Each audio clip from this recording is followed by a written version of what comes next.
গেল সপ্তাহে প্রতিমটি গুপ্তর চালচিত্র সিনেমা দিয়ে টলিউডে অভিষেক হয়েছে জিয়াউল ফারুক অপূর্বর। সিনেমাটি মুক্তির এক সপ্তাহের মধ্যেই এলো সিনেমার সিকুয়েলের খবর। জানা গেছে সেখানেও থাকছেন অপূর্ব। 20 ডিসেম্বর মুক্তি পাওয়া চালচিত্র সিনেমায় রহস্যময় এক চরিত্রে অভিনয় করেছেন অপূর্ব।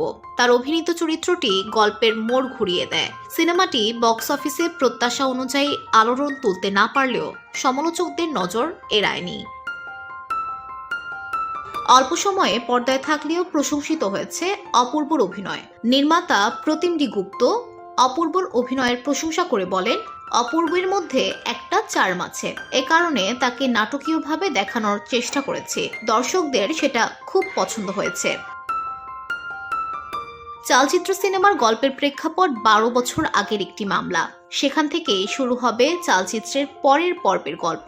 এছাড়া চালচিত্র যেখানে শেষ হয়েছে তার পরের গল্প এগিয়ে যাবে। তাই এটি শুধু সিকিউল বলতে নারাজ নির্মাতা। চালচিত্রের পরের পর্বকে একই সঙ্গে প্রিকিউল ও সিকিউল বলেছেন তিনি। সিনেমার নাম এখনো চূড়ান্ত হয়নি।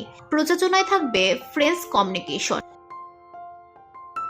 শুধু অপূর্ব নন, চালচিত্রের প্রথম পর্বের অভিনেতা টোটা রায়চৌধুরী, অনির্বাণ চক্রবর্তী, ব্রাত্য বসু, শান্তনু মাহেশ্বরীরাও থাকবেন পরের পর্বেও। নির্মাতা প্রতিমটি গুপ্ত বলেন, চালচিত্রে 12 বছর আগে ঘটে যাওয়া খুনের গল্প ছিল, যেখানে ব্রাত্য বসু জড়িত। সেখানে পুলিশ কর্মকর্তার চরিত্রে ছিলেন টোটা ও অনির্বাণ। এই অংশটুকু দেখা যাবে, তাই এটাকে প্রিকুয়েল বলা যেতে পারে। এরপর চালচিত্র যেখানে শেষ হয়েছে সেখান থেকে গল্পটা এগিয়ে যাবে, তাই এটাকে সিকুয়েলও বলা যায়।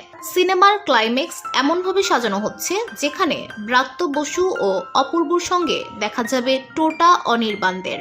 এখন চিত্রনাট্য ও চরিত্রের রূপ নিয়ে ব্যস্ত আছে নির্মাতা। নতুন বছরের শুরুর দিকে কলকাতায় শুরু হতে পারে শুটিং।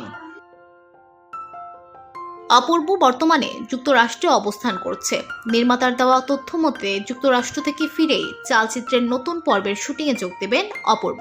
আগামী বছরের দুর্গাপূজা কিংবা বড়দিন উপলক্ষে সিনেমাটি মুক্তির পরিকল্পনা করা হচ্ছে বলে জানিয়েছেন নির্মাতা। VOD Bangla news desk.